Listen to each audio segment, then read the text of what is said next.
ان الذین اتخذوا العجل سینالہم غضب من ربہم، اب یہ فیصلہ انہوں نے دیا یقیناً جن لوگوں نے اس بچڑے کو اپنا معبود بنایا ان قریب ان پر آئے گا غضب ان کے رب کی طرف سے، گویا کہ قتل مرتد کی سزا جس کا ذکر ہم سورہ بقرہ میں پڑھ چکے ہیں۔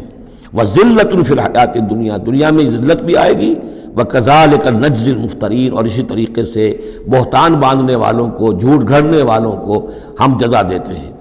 وَالَّذِينَ عَمِلُوا السَّيِّئَاتِ ثُمَّ تَابُوا مِن بَعْدِهَا وَآمَنُوا، البتہ جن لوگوں نے کچھ دیر کے لیے یہ غلط کام کیا تھا لیکن پھر وہ توبہ کر لی انہوں نے، من بعدہا اس کے بعد، وآمنوا اور ایمان لے آئے، ان ربک من بعدہا لغفور الرحیم، تو یقیناً اس کے بعد آپ کا رب جو ہے غفور الرحیم ہے۔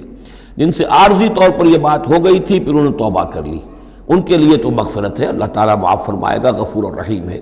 البتہ جو اب تک اس پر اڑے رہے ہیں ان کے لیے یہ حد جاری کی جائے گی۔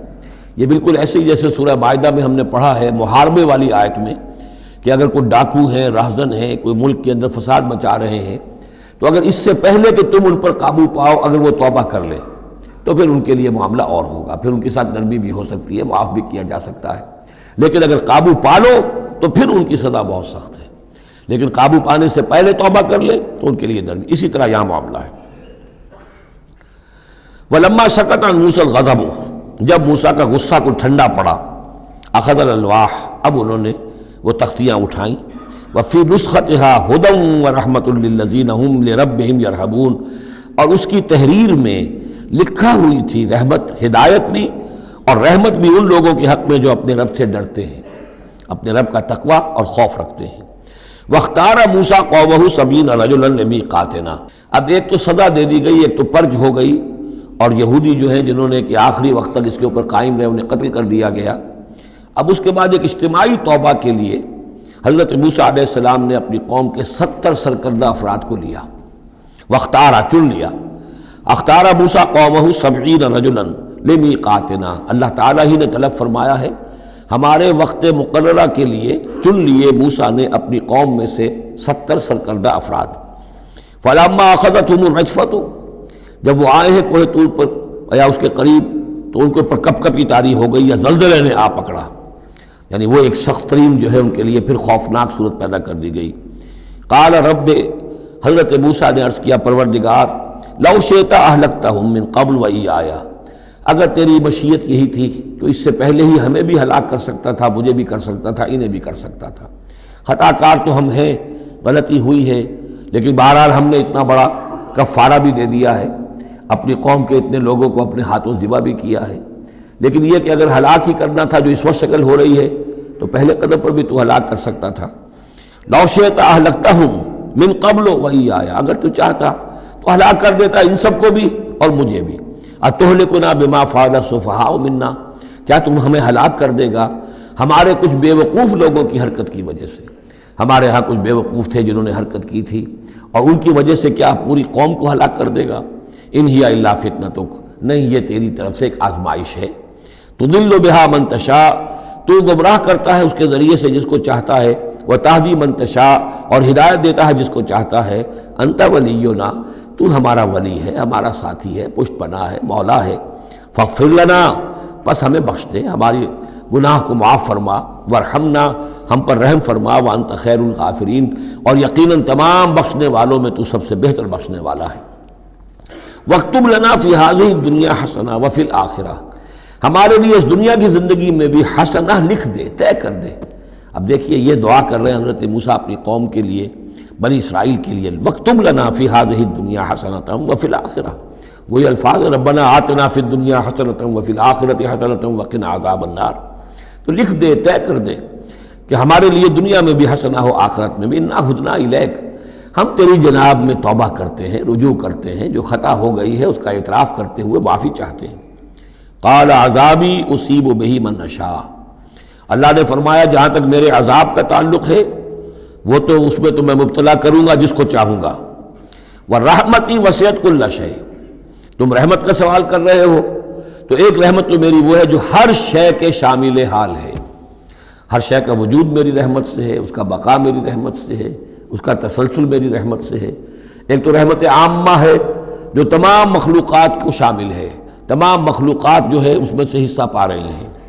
ورحمتی وسعت کل شیء فساکتبھا، اب یہاں مراد ہے خاص رحمت جس کے لیے تم کہہ رہے ہو، وہ رحمت تو میں لکھ دوں گا ان لوگوں کے لیے۔ اب یہ بہت اہم مقام یہاں آ رہا ہے، وہ اپنی رحمت میں خاص کر دوں گا، لکھ دوں گا للذین یتقون، جو تقوی کی روش اختیار کریں، ویؤتون الزکاۃ، اور زکوٰۃ دیتے رہیں، والذین ھم بآیاتنا یؤمنون، اور جو لوگ ہماری آیات پر ایمان پختہ رکھیں، الذین یتبعون الرسول النبی الامی الذی یجدونہ مکتوبا عندہم فی التوراۃ والانجیل، جو اتباع کریں گے ہمارے امی نبی کی، جس کا کو رسول بنا کر بھیجا جائے گا، رسول نبی امی کا اتباع کریں گے، جسے وہ پائیں گے الذی یجدونہ، جسے پائیں گے لکھا ہوا مکتوباً عندہم، ان کے پاس، اپنے پاس، فی التوراۃ والانجیل، کہ وہ ان کے پاس اس کی پیشن گوئیاں، اس کے حالات، اس کی علامات تورات اور انجیل دونوں میں ہوں گی۔ تو جو لوگ ان کا اتباع کریں گے، نبی امی محمد الرسول اللہ صلی اللہ علیہ وسلم امیین میں سے اٹھائے گئے، اور آپ واقعتاً اس قوم میں سے تھے جس کے پاس کوئی کتاب نہیں تھی، کوئی شریعت نہیں تھی، ویسے بھی آپ نے دنیاوی اعتبار سے کوئی تعلیم حاصل نہیں کی، دنیاوی معیار کے اعتبار سے لکھنا پڑھنا آپ نہیں جانتے تھے، تو امی تھے۔ تو رسول نبی الامی، جو پیروی کریں گے میرے اس رسول کی جو نبی امی ہوگا، جسے یہ پائیں گے الذی یجدونہ مکتوبا، لکھا ہوا، جس کی علامات اور جس کی پیشن گوئیاں، عندہم فی التوراۃ والانجیل، ان کے پاس تورات اور انجیل دونوں میں، یامرہم بالمعروف، وہ انہیں نیکی کے حکم دے گا، وینہاہم عن المنکر، اور تمام بدیوں سے روکے گا، ویحل لہم الطیبات، اور ان کے لیے تمام حلال چیزیں، پاک چیزیں حلال کر دے گا۔ یعنی جو ہم پڑھ چکے ہیں، کچھ چیزیں تھیں کہ جو بنی اسرائیل پر ان کی شرارتوں کی وجہ سے بھی حرام کر دی گئی تھی، یہ تمام بندشیں اٹھا دے گا، تمام پاکیزہ چیزوں کو ان کے لیے حلال کرے گا۔ وَيُحَرِّمُ عَلَيْهِمُ الْخَبَائِثَ، اور جتنی خبیث ناپاک چیزیں ہیں انہیں حرام قرار دے گا۔ وَيَضَعُ عَنْهُمْ إِصْرَهُمْ وَالْأَغْلَالَ الَّتِي كَانَتْ عَلَيْهِمْ، اور ان سے اتار دے گا، دور کر دے گا، انہیں نجات دے گا ان کے بوجھوں سے اور ان کی ان توقوں سے کہ جو ان کے اوپر پڑے ہوئے ہوں گے۔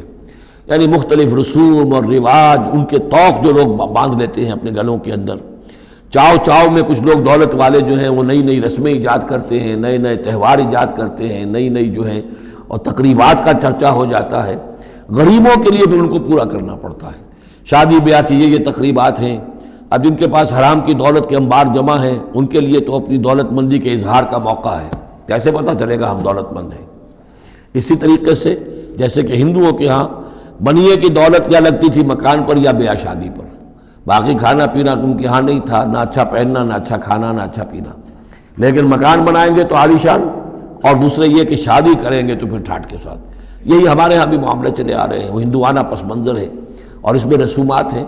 اب یہ امیروں کے لیے تو چونچلے ہیں، غریبوں کے لیے یہ اسر اور اغلال ہیں۔ اسر وہ بوجھ کو جن کو لے کے چل نہ سکے، نتیجہ کیا نکلتا ہے؟ بچیاں بیٹھی ہوئی ہیں، ہاتھ پیلے نہیں ہو سکتے، شادی نہیں ہو سکتی، نہ نومن تیل ہو، نہ رادہ ناچے، نہ سارے تقاضے پورے ہوں، نہ شادی ہو سکے۔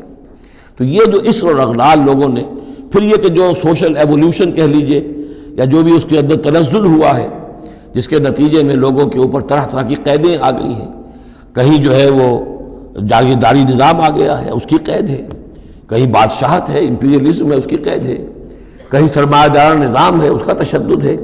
تو محمد جب آئیں گے، یہ اللہ تعالیٰ فرما رہے ہیں، تو ان تمام قیدوں سے نجات دلائیں گے، ان تمام بوجھوں سے نوع انسانی کو نجات دیں گے، عدل اور قسط کا نظام قائم کریں گے۔ تو وہ چاہے رسومات کی شکل میں ہو، اور چاہے یہ کہ ایک نظام ظالمانہ ایکسپلائٹیٹو اگر نظام ہے، ریپریسو نظام ہے، تو اس کو ہٹا کر فالذین آمنوا بہ۔ اب یہ جو الفاظ آ رہے ہیں اس آیت مبارکہ کے، یہ بہت اہم ہے، اس پر میرا ایک پورا کتابچہ موجود ہے کہ جس کا عنوان ہے نبی اکرم صلی اللہ علیہ وسلم سے ہمارے تعلق کی بنیادیں۔ فالذین آمنوا بہ، گنتی کر لیجئے، تو جو لوگ ان پر ایمان لائیں گے، پہلی شرط ہے ایمان، وعزروہ، اور ان کا ادب کریں گے، ونصروہ، اور اس کی مدد کریں گے، واتبعوا النور الذی انزل معہ، اور اس نور کی پیروی کریں گے جو ان کے ساتھ نازل کیا جائے گا۔ اولئک ھم المفلحون، یہی لوگ ہوں گے فلاح پانے والے۔ اللہم ربنا اجعلنا منہم۔ اب یہاں تھوڑی سی وضاحت کر لیجئے، فالذین آمنوا بہ، وہ لوگ جو اس پر ایمان لائیں گے۔ ایمان کے دو تقاضے سمجھ لیجئے، ایک تقاضا اطاعت، لا یؤمن احدکم حتی یکون ہواہ طبعا لما جئت بہ، تم میں سے کسی شخص کا مجھ پر ایمان نہیں ہے جب تک کہ اس کی خواہش نفس تابع نہ ہو جائے اس کے جو میں لے کر آیا ہوں، جو احکام میں لے کر آیا ہوں۔ تم اگر جب ایمان رکھتے ہو کہ میں اللہ کی طرف سے لے کر آیا ہوں تو تمہیں ان کو ماننا ہے۔ لا یؤمن احدکم حتی یکون ہواہ طبعا لما جئت بہ۔ دوسرا تقاضا لا یؤمن احدکم حتی اکون احب الیہ من والدہ وولدہ والناس اجمعین، تم میں سے کوئی شخص مومن نہیں ہو سکتا جب تک کہ میں اسے محبوب تر نہ ہو جاؤں، اپنے باپ سے بھی، بیٹے سے بھی، تمام انسانوں سے۔ تو ایک غائب درجے میں اتباع اور اطاعت، اور دوسرے غائب درجے میں محبت محمد رسول اللہ صلی اللہ علیہ وسلم کی، یہ ایمان کے تقاضے ہیں۔ اب اس کا نتیجہ خود بخود نکلے گا، پھر آپ کی تعظیم ہوگی، عظمت ہوگی، آپ کا نام جہاں سنیں گے، درود آپ پڑھیں گے، یہ ساری چیزیں جو ہیں، اور یہ کہ جہاں آپ کا کوئی قول آپ کو سنایا جائے فوراً زبان بند ہو جانی چاہیے۔ پھر یہ نہیں کہ اپنی عقل جو ہے آدمی لڑا رہا ہے، ہاں اس کی تحقیق ہو سکتی ہے کہ واقعتاً یہ حضور نے فرمایا یا نہیں فرمایا، یہ حدیث ضعیف ہے، مضبوط ہے، کیسی ہے، لیکن اس وقت خاموش ہونا ضروری ہے۔ جب کسی نے کہا یہ حدیث ہے، ہو سکتا ہے کہ حدیث صحیح ہو اور حضور کی طرف اس کی نسبت جو ہے وہ صحیح ہو، مضبوط ہو، لہذا فوری طور پر اپنی زبان بند کر دینا یہ ادب کا تقاضا ہے۔ تو وعزروہ ہو ونصروہ ہو، اور مدد کرے۔ مدد کس کام میں؟ حضور نے ذاتی تو اپنی کوئی امپائر بلڈ نہیں کی، نہ آپ نے اپنے لیے کوئی جاگیر بنائی، نہ کوئی جائیداد بنائی۔ کس کام کے لیے نصرت چاہیے تھی؟ اللہ کے دین کے لیے، اس کے غلبے کی جد و جہد، اس کے لیے بھیجے گئے محمد صلی اللہ علیہ وسلم۔ هو الذی ارسل رسولہ بالہدی ودین الحق لیظہرہ علی الدین کلہ، اور اس کے لیے پکار ہے من انصاری اللہ، یہ میرا فرض منصبی ہے، اللہ کا دین مجھے غالب کرنا ہے، یہ میری ذمہ داری ہے۔ کون ہے جو میرا ہاتھ بٹھائے، میرا مددگار بنے؟ تو یہ میدان اب بھی کھلا ہوا ہے۔ دین پہلے غالب ہوا تھا، پھر مغلوب ہو گیا، اور اب تو مغلوب ہے۔ پوری دنیا میں کہیں بھی ہم ایک انچ زمین نہیں دکھا سکتے جہاں کہہ سکے دنیا سے، نوع انسانی سے، کہ آؤ اور دیکھو یہاں یہ اصل دین موجود ہے بتمام و کمال۔ تو وہ مشن جو ہے محمد رسول اللہ صلی اللہ علیہ وسلم کا، وہ اب بھی زندہ ہے، لہذا اس کی مدد کرنی ہے۔ واتبعوا النور الذی انزل معہ، اور اس مشن کی تکمیل میں جو راستہ ہے، جو طریقہ اللہ نے بتایا ہے، وہ اس قرآن کے ذریعے سے ہے۔ تذکیر قرآن سے، تبلیغ قرآن کی، انذار قرآن سے، تبشیر قرآن سے، تعلیم قرآن کی، یتلو علیہم آیاتہ ویعلمہم الکتاب والحکمۃ ویزکیہم، اس کے ذریعے سے لوگوں کو کھینچو، لوگوں کو نکالو گندگیوں میں سے اور اندھیروں میں سے، لوگوں کے اندر ایمان کی شمع روشن کرو، پھر انہیں منظم کرو، جمع کرو، پھر باطن سے ٹکراؤ۔ فالذین آمنوا بہ وعزروہ ونصروہ واتبعوا النور الذی انزل معہ، تو جو لوگ ان پر ایمان لائیں گے اور ان کی تعظیم کریں گے اور ان کی مدد کریں گے اور اس نور کی پیروی کریں گے جو ان کے ساتھ نازل کیا جائے گا، یعنی قرآن مجید حضور کے ساتھ یہ نازل کیا گیا، بھیجا گیا۔ اولئک ھم المفلحون، یہی لوگ ہوں گے فلاح پانے والے۔ اللہم ربنا اجعلنا منہم۔